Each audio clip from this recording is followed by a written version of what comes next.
I'll speak to some of the things that were sent to me. Okay.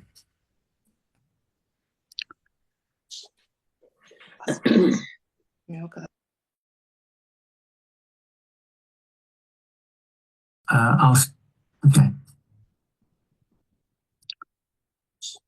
I think you have to unmute, Bhante. Sorry, I unmute. Okay.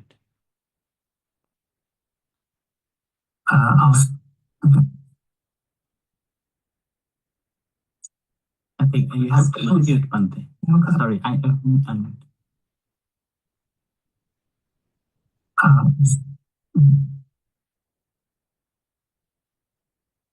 I think you have to unmute, Bhante. Sorry, I unmute.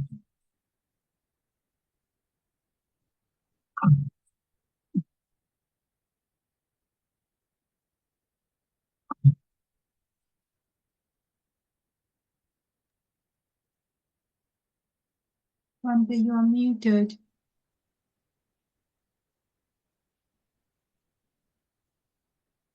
You're muted, Bhante.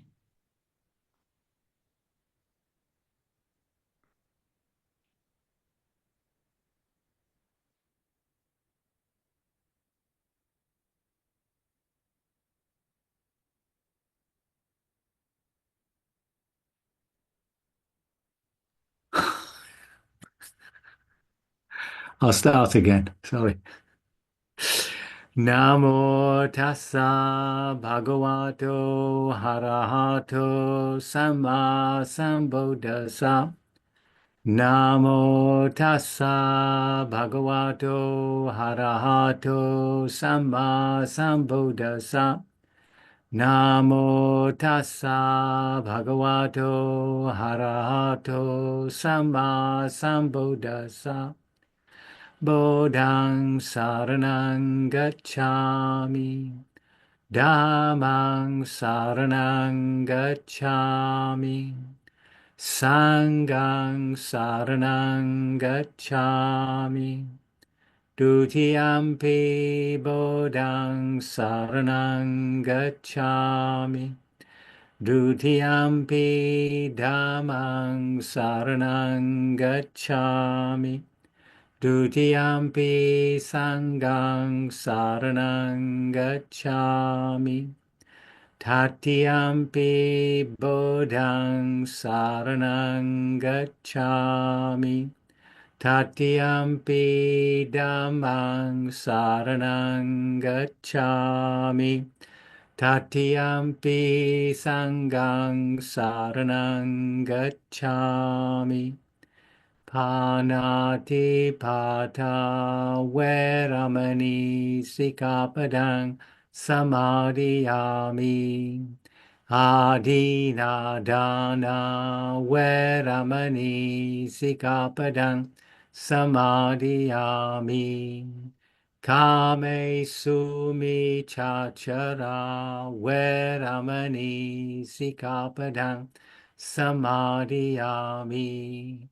Musawada veramani sikapadang samadhiyami. Suramaraya majjapamadhatana veramani sikapadang samadhiyami. Tisaranena saha panchasilam sadhukam katva appamadena sampadeta. Sadhu, sadhu, sadhu. So if we sit now, I think there were one or two beginners. I'm not sure. Somebody wrote and said somebody was a beginner. Can you wave? Nobody's a beginner. Good. Okay. Or they've not turned up. Yeah. Okay. So we'll sit. I'll just sort of give one or two pointers. That's it. Yeah. So just make sure that your posture is an expression of the enlightened mind, the enlightened heart. So the energy in the spine with its natural curvature. If you're sitting in a chair, you might need a cushion in your back if you've got a bad back like me, but that natural curvature is important. And then you're just lifting up through the top of the head. Mm. Always spend a moment just relaxing the brow and the eyes gently closed and the jaw relaxed, lips together, teeth apart. And then the shoulders, sometimes you need to give them a good squeeze, get the tension out.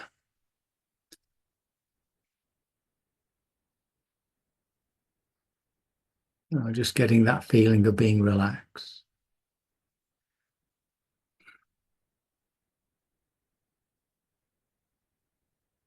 And just hands on the lap, any which way, whatever's comfortable. And just get in touch with the body breathing. Just the body breathing.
And just as you feel the relaxation come, just be drawn to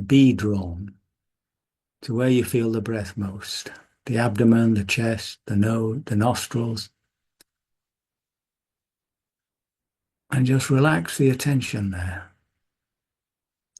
Receive the information, just the sensations.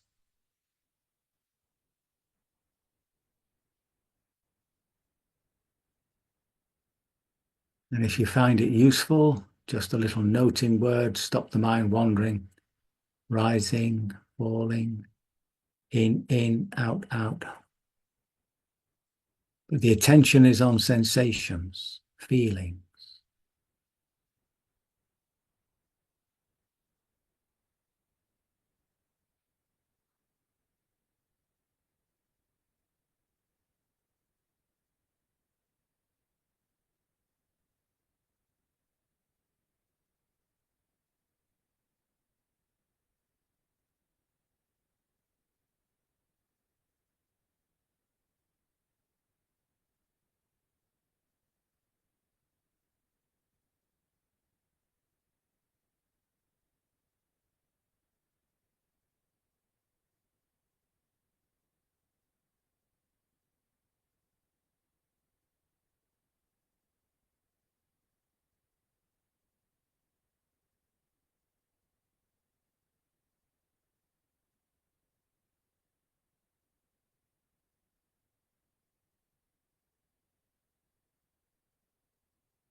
Just relaxing the attention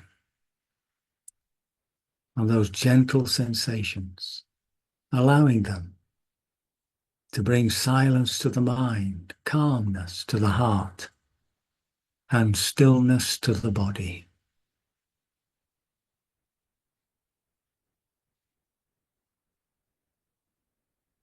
Don't try to become concentrated.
Becoming aware of the difference between the sensations of the in-breath and the sensations of the out-breath.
becoming aware of the very beginning and ending of each in-breath and out-breath.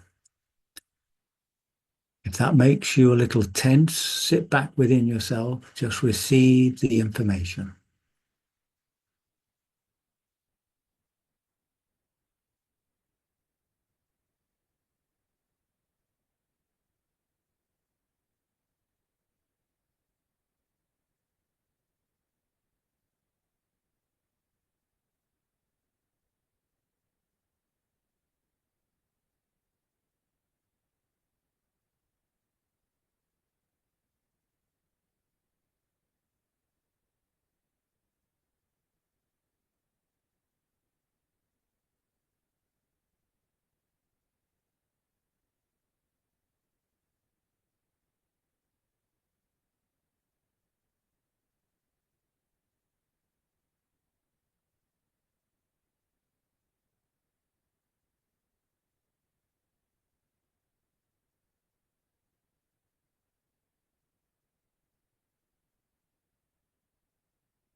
As we feel more relaxed, more focused, just allow now that awareness, the observer, the feeler, to be drawn.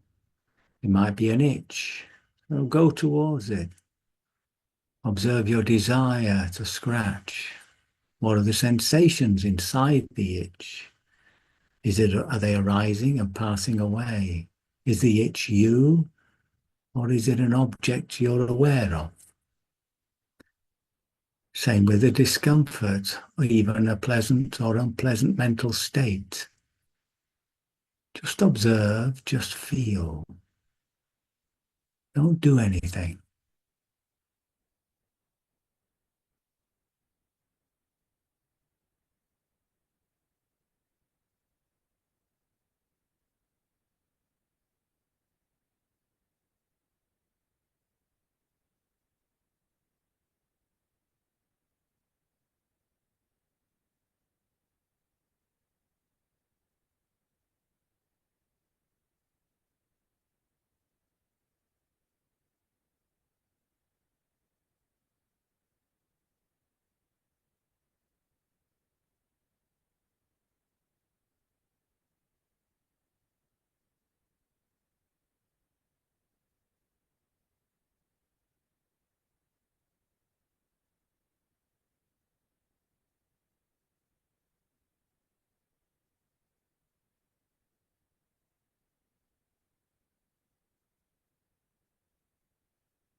Were we diligent during this time, bringing ourselves back to the present moment?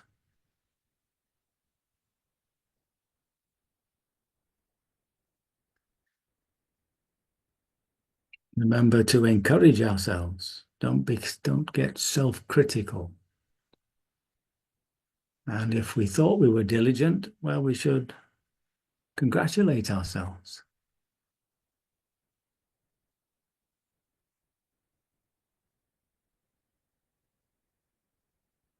Did we see anything more clearly this time? One of the three characteristics, impermanence, the role of desire, wrong desire that creates suffering for us. Not self, not me, not mine.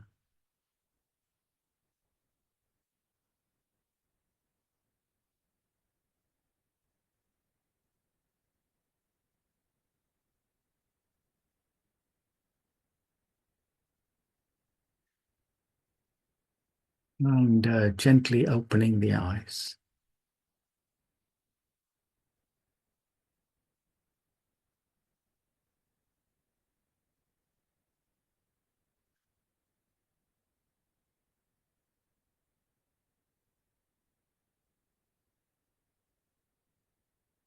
Okay. So there was one question and one invitation to talk about different techniques. But let me answer this question first. My question is about the practice of mind, observing mind. How can we know if we are truly looking at, investigating the mind, or simply the mind's illusion of mind, created by the mind to fool us? So that's a good question. Huh? How do you know? How do you know you're not making this stuff up? Okay, so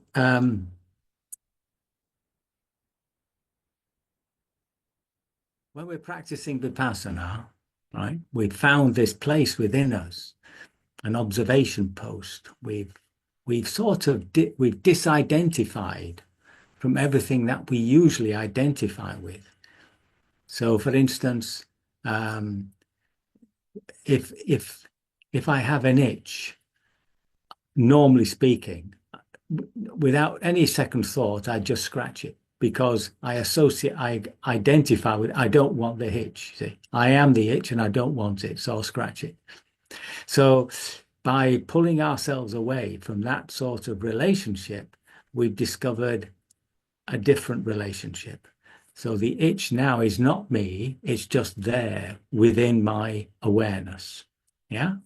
And I'm also aware that the mind is creating a desire to get rid of it.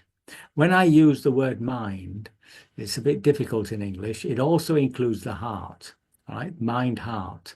In other words, it includes all our emotional life as well. Huh?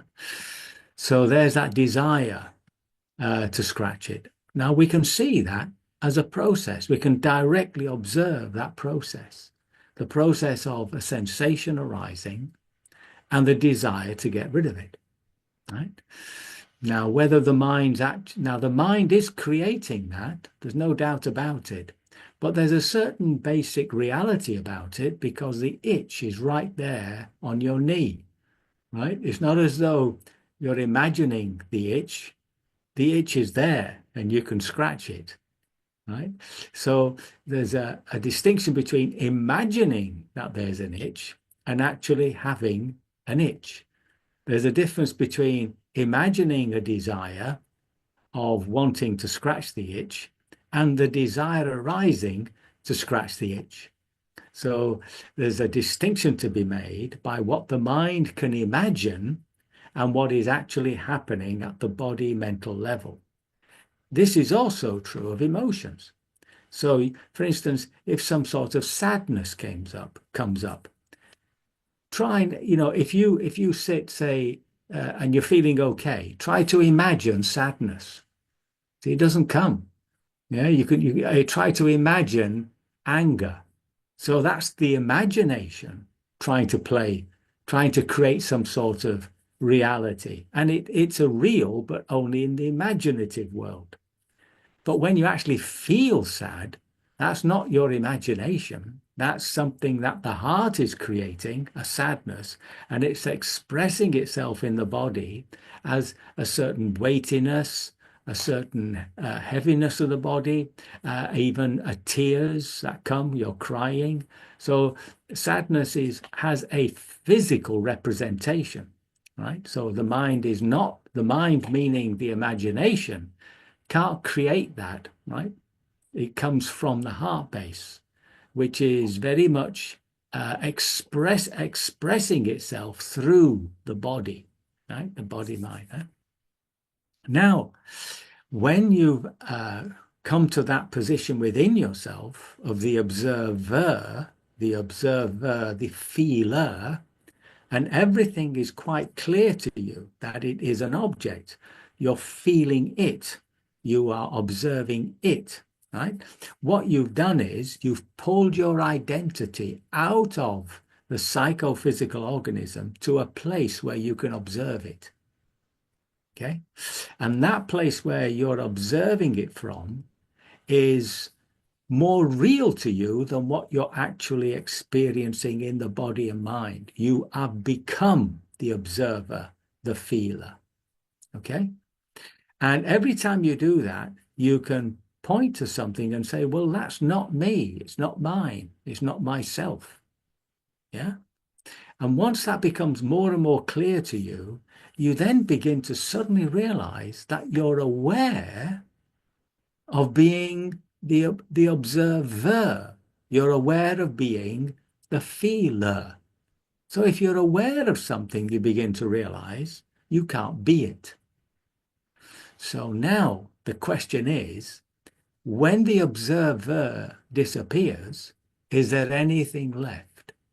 And that's the deepest of spiritual questions.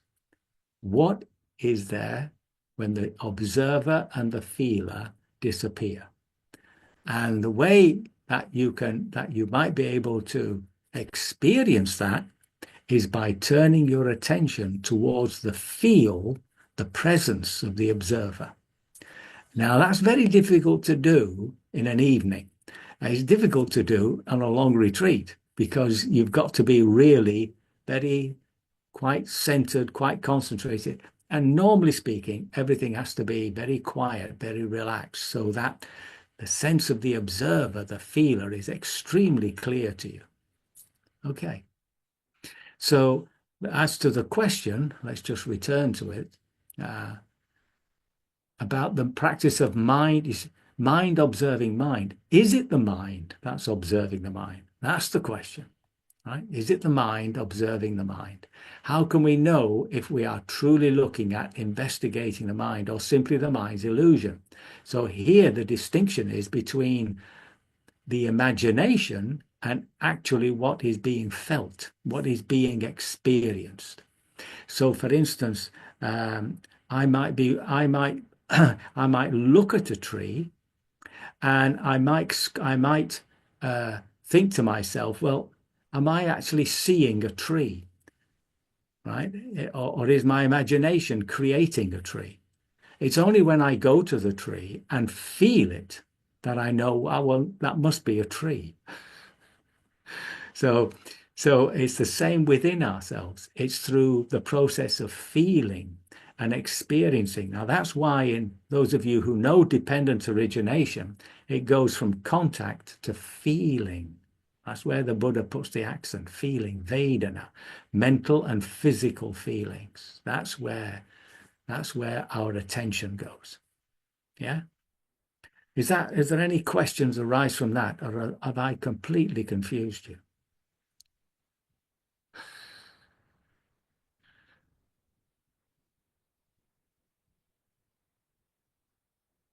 This is the area of what can we say, a great confusion when we come around the self, because it's in the West it's normally been taught as there is no self. The Buddha never said that. And when he's talking about the self, the proper translation really should be soul, or spirit, because he's referring to the self, the Atman of the Brahminical tradition, right? Whereas a sense of self comes and goes. I mean, there's no sense of self when you're asleep. Where's it gone? Where's the self gone? Why aren't you dead?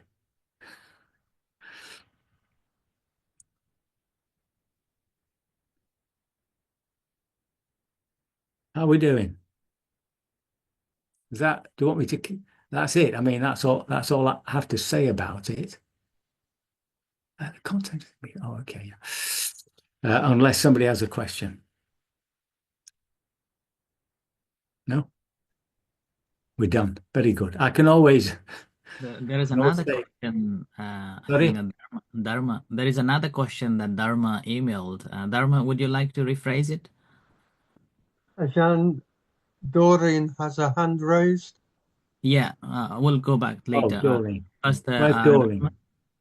Where's Doreen? Can't see Doreen.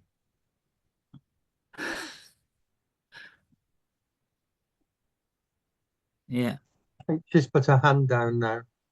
yeah. So Dharma, can you rephrase the question? I can't see Doreen. How is it I can't see Doreen? I ought to see Doreen if you can see Doreen. Sorry, go on, Ajahn. What were you saying? Dharma had a question for me. Yeah. Yeah. So rather than going through the emails, if Dharma can rephrase it, then it seems he's finding difficulty. He's finding difficulty unmuting it. Your sound is still you need to put your sound on, Dharma. I think it was about the various techniques, was it not? Yes, Yes. it is. Yeah, it is. Now I can speak, Bhante. Hmm. You want me to summarize, Bhante? Yes, Well, yeah. yeah. Go on, summarize. Yeah. Yeah. No, just that I've asked this question to a number of meditation teachers regarding Vipassana meditation.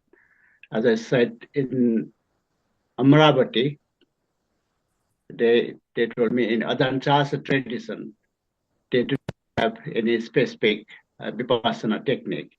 They just practice calming the mind. Once the mind is very quiet and peaceful, you'll get wisdom and insight. But in Goenka's tradition, they do 3 days of anapanasati. Then on Yes. fourth day, they start body scanning and sensation. Yeah. And on the other hand, His Holiness Dalai Lama told us in one of the teaching, I think it was in Glasgow, there were about 10,000 people. He said, there's not much use. Just sitting quietly, closing your eyes. You have to do analytical meditation. They said even the rabbit can do, especially after a good meal, can go and sit under a tree and close your eyes and meditate very nicely. So I asked this, what is analytical meditation, to some of the Theravada Buddhist teachers. They don't know. They said they don't know.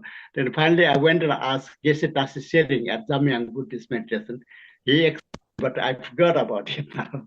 And especially Mahasi Sayadaw technique, although we have done one weekend with it at Gaya House, but I forgot about it. So if you just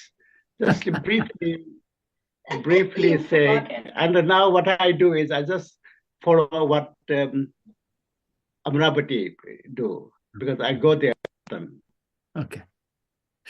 Okay. Well, we just need a bit of clarification. When we're practicing vipassana, right, which is to see things as they really are, the Buddha's actually talking about the 3 characteristics of existence.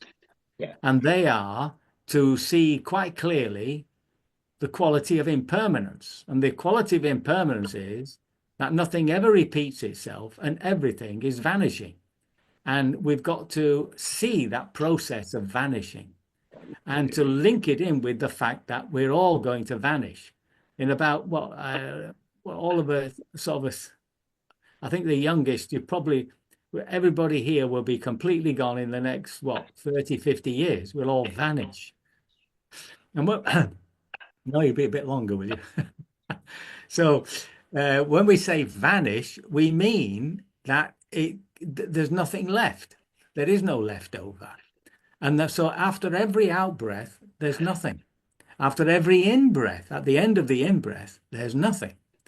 And that's the radical nature that we're living in. And when we come down to a consciousness is arising and passing away at extremely strong, extremely fast, very fast indeed, because in Buddhist understanding, one consciousness can only have one sense base.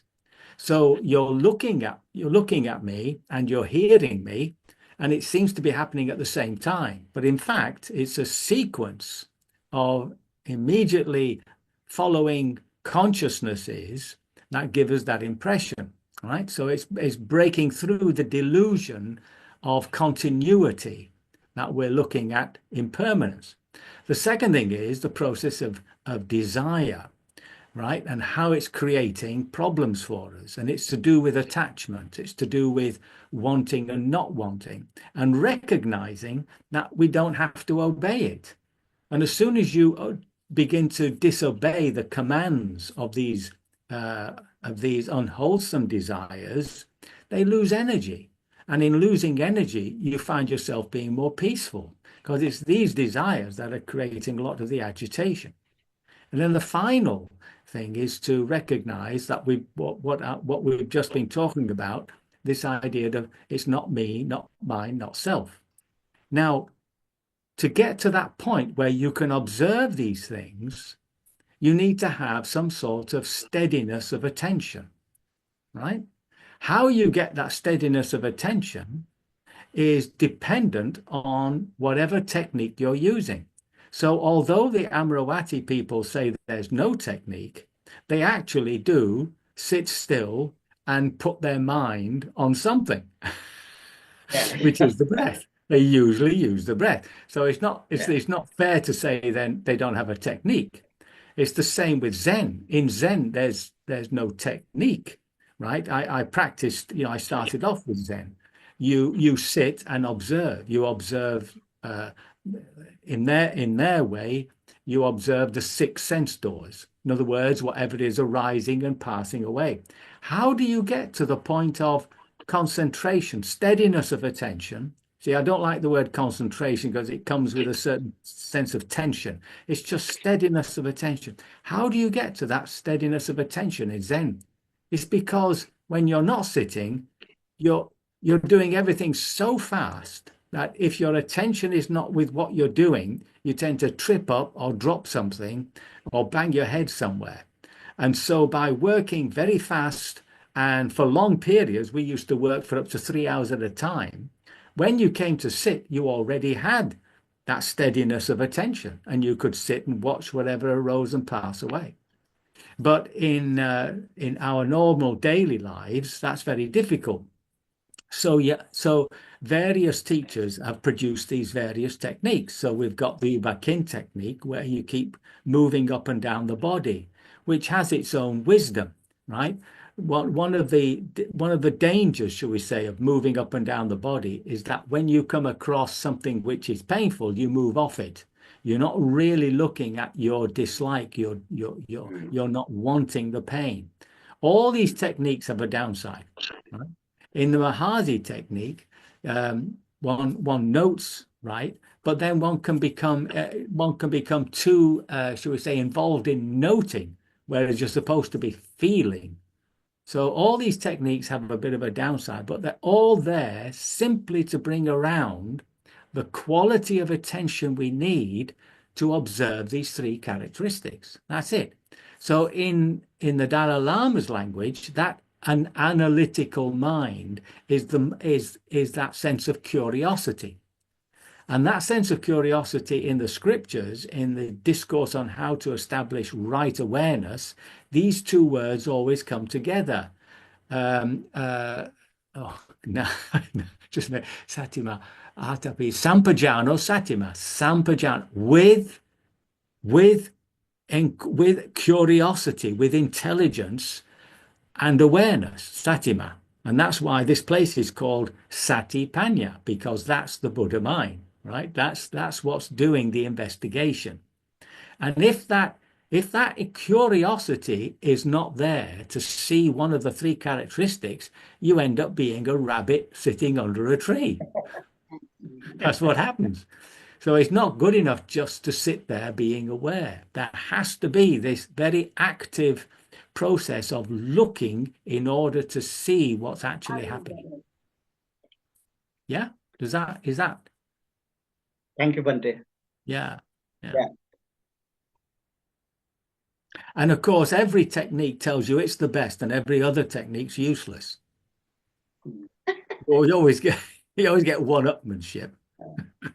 Yeah. So, But a lot of it depends on your teacher. I mean, the whole point is to find a teacher whom you have a certain trust in, and they guide you.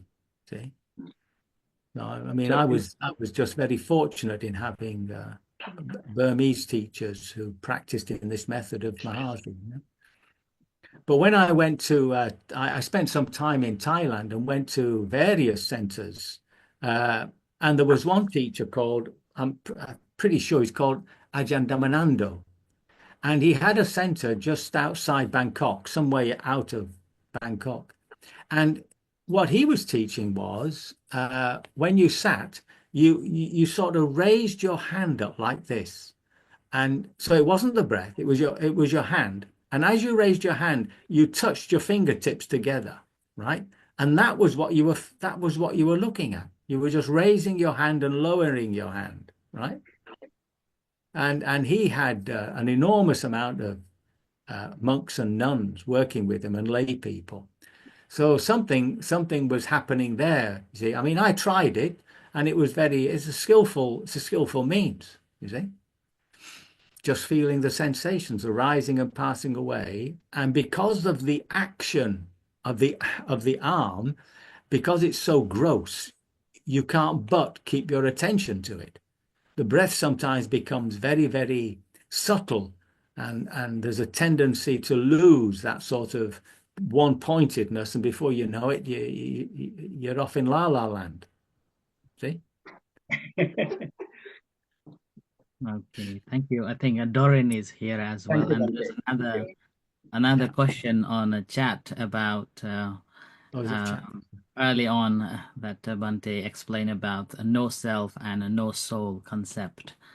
So maybe after that, Doreen, do you have something to ask Bhante? I do, but I wasn't the one who sent that particular question. It is regarding what Bhante just said when he was giving the information, not the answer to the question to Dharma. It's regarding the feel and the feel. I think I asked a similar question last time as well. Could you please explain to me again, if you wouldn't mind, you said that it's a very subtle difference between the feeler and the feeling, I guess, and you switched them around. Was that what you were going to say, or did I get the wrong end of the stick? The feeler or the observer is experiencing the feeling. The feeling is an object. You're sort of looking at it. You're feeling it.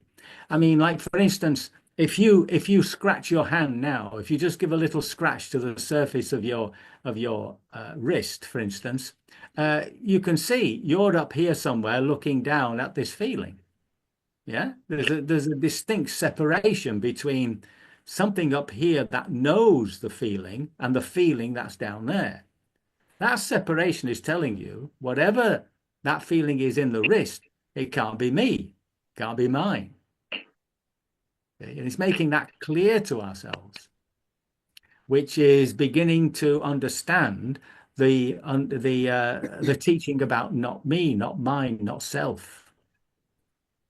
Yes. If, on the other hand, you catch your finger in the door, you see, For that one glorious moment, you and the finger are one. Yes. Yeah. So that's identity. I am the Right. finger. I am the pain, right?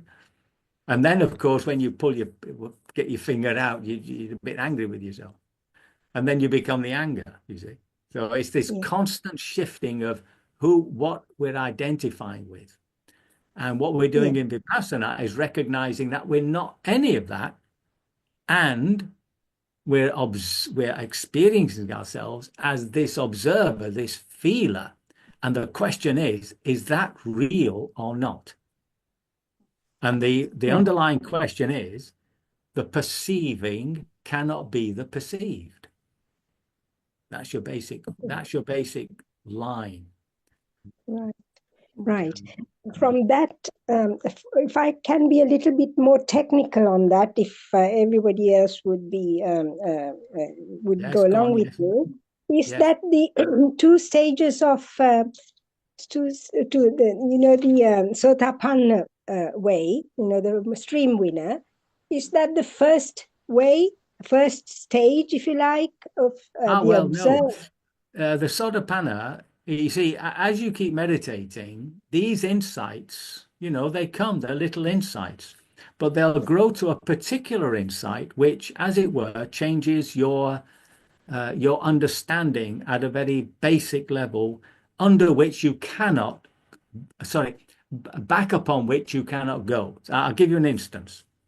When we reach the age of 7, two things happen to us. We first of all start experiencing guilt.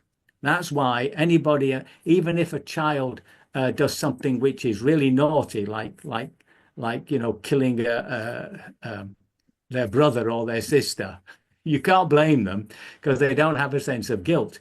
But after 7, there's a sense of guilt, right? That's the first thing that comes into it.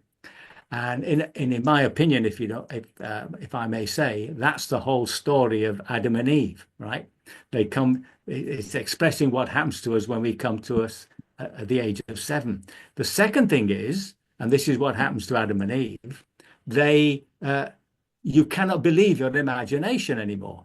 So Father Christmas simply cannot come down the chimney. It's just impossible to do that. And once you've attained that level of reality, you can't go back on it. You can't be a 3-year-old again, right? Right. And that's when Adam and Eve get chucked out of the Garden of Eden, because they're no longer 3-year-olds. They're 7-year-olds. They've got real. Mm-hmm. Yeah. So sorry. So with Sotapanna, it can be an insight into any of those 3 characteristics. Right. Right. Yeah. I have to say that sometimes that insight of Sotapanna is so subtle that the person doesn't believe they've had the insight. But one telltale sign of an insight, a spiritual insight at that level, is that something radical changes in your life. And normally other people see it. There's a change, you see, a systemic change. Like a 7-year-old becoming more adult about everything, cheeky and everything else. That's right. That's right. And one of the insights of that is about the self, right? And what happens is that the notion of a self disappears, but not the sense of self. See, that attachment stays to the bitter end. So it's like, for instance, before in the 1940s, 50s, everybody thought smoking actually did you good because the tobacco companies were telling you that it was good for you, made you relaxed. It was as the science came through in the 60s that it was actually killing you. Everybody finally began to understand that smoking is actually really, really bad for your body, but they didn't stop it. Right. Now, I had a friend whose father used to smoke cigars. And as soon as he had a heart attack, right, which was the sign, he stopped smoking. But it needed a heart attack to get him to stop smoking. Oh, yeah. So that insight is a primary insight, but of course, there's a long way to go. Yes, yes. There's the I way. get the gist of it. Thank you. You get Thank it? you, Bhante. Okay. We got another one. I think there was a question here from Lena, there is a question about there, Bhante, please explain again the difference between what the Buddha said that there is no self and what you said earlier today that there is no soul. Yeah. Well, it's English. It's the way we use the word self and the word soul or spirit or other things. Because of our very scientific, should we say, way of looking at things, these words like soul or self become debased. Because, we've got this scientism, this belief that there's only one way of knowing the world, which is through science, through hard science. But to go back to the original understandings of these words, there was something in us which was eternal, right? Which doesn't die, doesn't born. Well, doesn't the Buddha say that about Nibbana? Doesn't he say that it's something which is not born, doesn't die, is not conditioned, etc., etc.? So our spiritual aim is to discover this Nibbanic element. That's how it's put in Theravada, the Nibbanic element. Right? Now, there's something in us which is real, which has absolute ultimate reality, rather than everything we're experiencing at a psychophysical level, which is simply arising and passing away. Right? So the whole technique, all these techniques of Vipassana are all to get us to begin to realize by our own direct experience what the Buddha in the Noble Eightfold, the Four Noble Truths calls the end of suffering. Right? That is the end of suffering. Does that make sense? And in other Buddhist traditions, like the Mahayana, they will call it Buddha nature.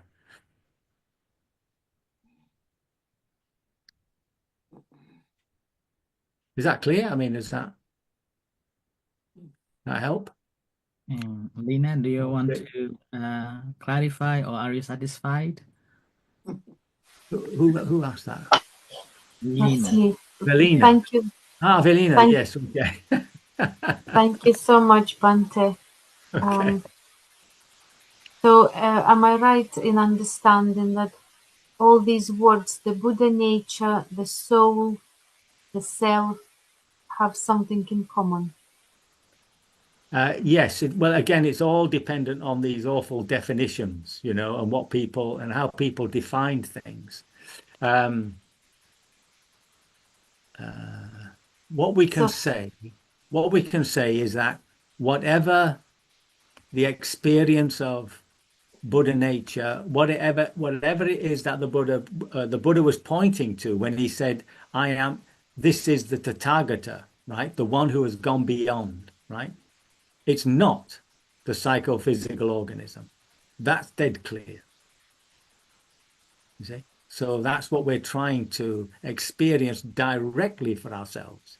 And what I'm pointing out is that when you are the observer, the feeler, quite distinct from any sensations coming from the body, feelings and thoughts and images from the mind, you're in the presence of Nibbana. And you can ask yourself, in this state afterwards, well, even before, but even while, but definitely afterwards, was there any sense of suffering when I was there?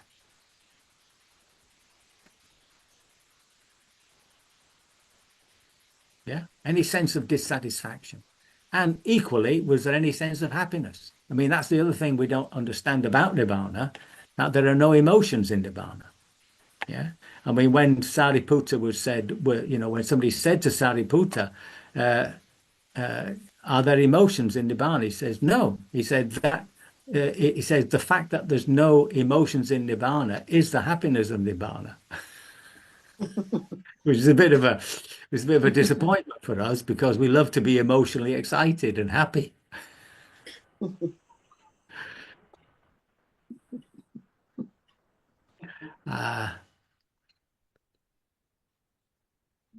Oh, yeah. Okay. How's that? Well, What are we doing? yes, Bhante. No, no. So your description is about like the fourth jhana. Is that correct? No, it's nothing to do with jhana. Jhana is another mental state. It's just Please another explain mental a little state. more. Sorry? Please explain a little more. Well, jhana are those mental states that you can achieve through concentration, but they're still part of the psychophysical organism. Okay, and when you're definitely when you're aware of that state, you can also see the three characteristics. And those jhanas, you get them in all religions, ecstatic religions, you know.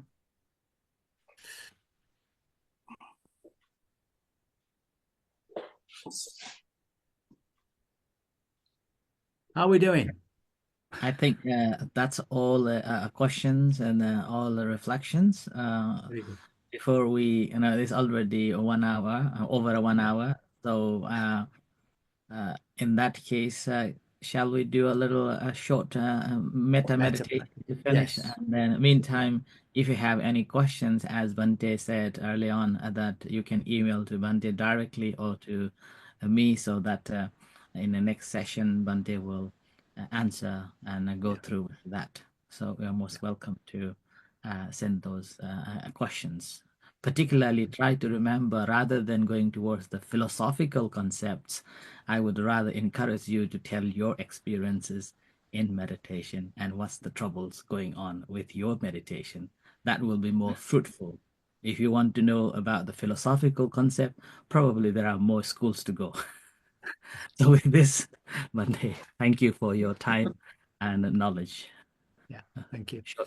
So if we do a little meta practice, so again, just sitting quietly for a second, for a few moments.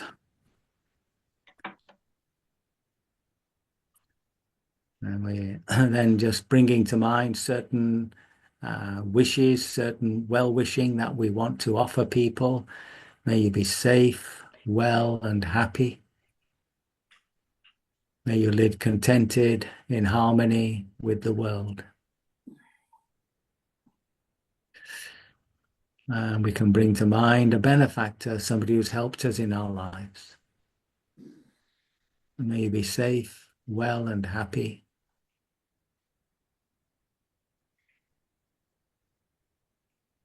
May you live contented in harmony with the world.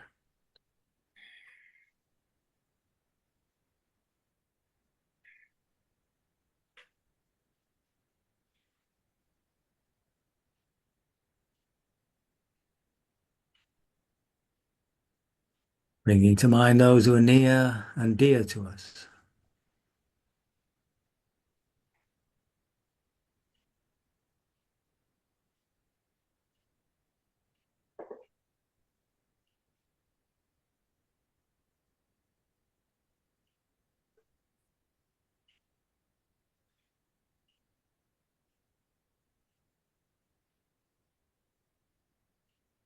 Bringing to mind friends, people at work, whomever we wish.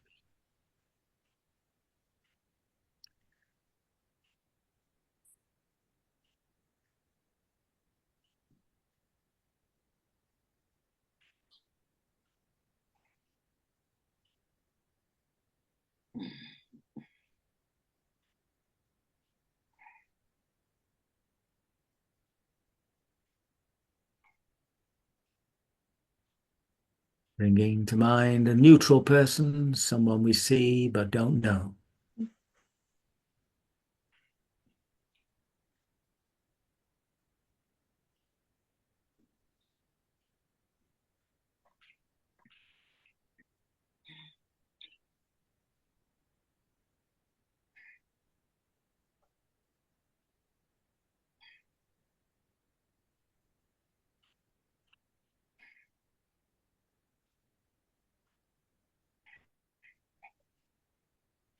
turning that stream of goodwill, loving kindness towards ourselves.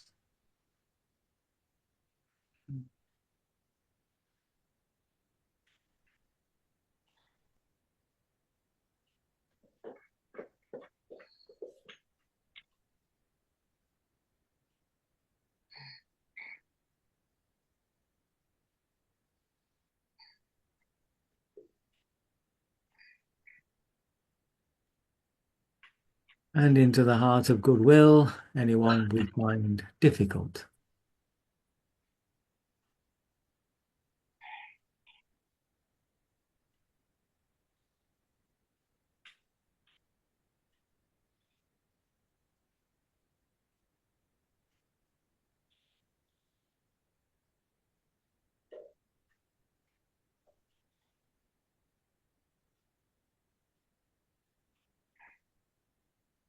Beginning to radiate outwardly, first of all to each other, our present spiritual companions.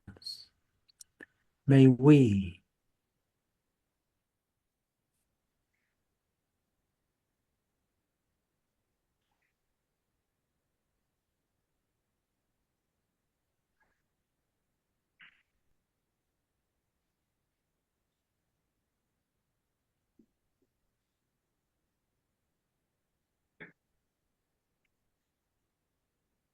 radiating outwardly to all our neighbors,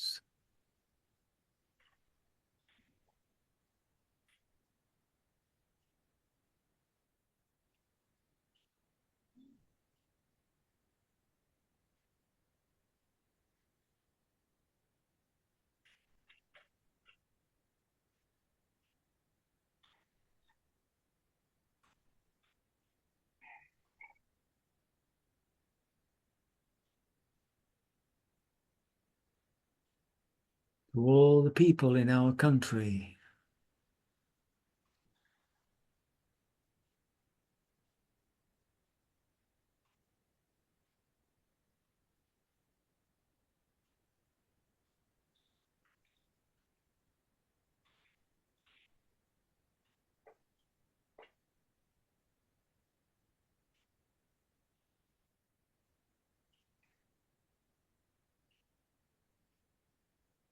all the peoples of Europe,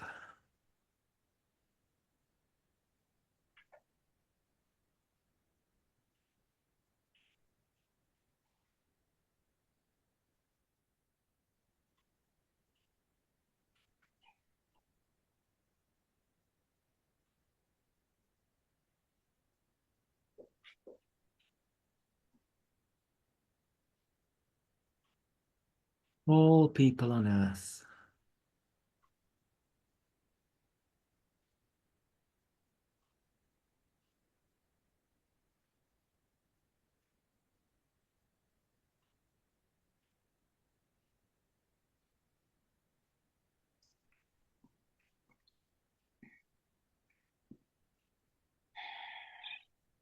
And to all beings in all directions.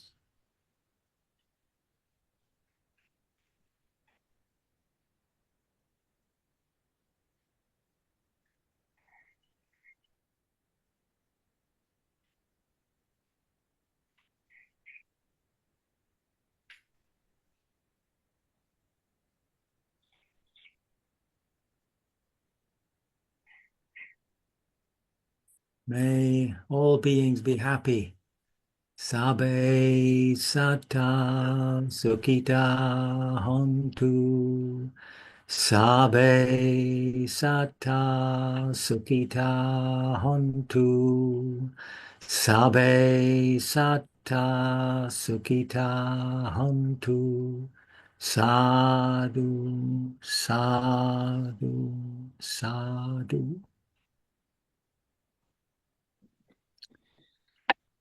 Okay. Thank you so much. I undertake the training rule to be early next week. Thank you very much, Bhante, for your teachings and for answering. Okay. Thank you, everyone, and we'll see you next week at the 7 o'clock UK time. 7 o'clock, yes. And in the meantime, if you have any questions regarding meditation, you can Or Dharma questions, yeah. That Yeah, question. please. Yeah, Okay. please email. Take care. Toodaloo. Thank you. Thank you. Thank you, Bhante. Thank you, everyone.